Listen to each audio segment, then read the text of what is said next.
पुणे शहर म्हटलं तर आपण बघतोय की त्यामध्ये एका हॉटेल, जे मोठं हॉटेल आहे, त्या जो कार चालक आहे त्या कार चालकवाल्याकडून, त्याच्या पोराकडून एका 2 जोडप्याची मागं हत्या झाली होती आणि ते प्रकरण खूप गाजलं होतं. आता अशातच एक असं प्रकरण समोर आले. असं वाटतं की पुण्यामध्ये खरंच लोक काय, कोणत्या मार्गावर चालतात, काय विचार असतं.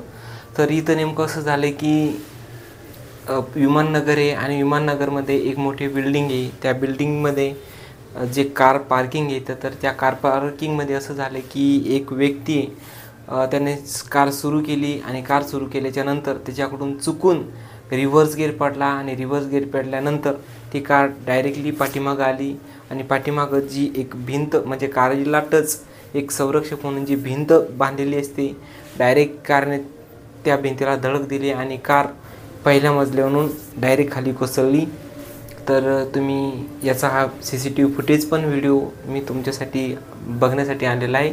तुम्ही हा व्हिडिओ बघूसुद्धा शकता.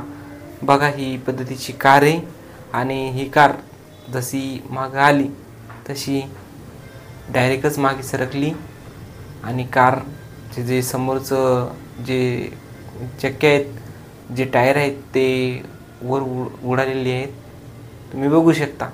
तर अशा पद्धतीचे कळत नकळत घटना होत असतात. तर तुम्ही स्वतःची काळजी घ्या, दक्षता घ्या. अशाच नवीन प्रकरणं ऐकण्यासाठी आपल्या या चॅनलला सबस्क्राईब करा. जय हिंद.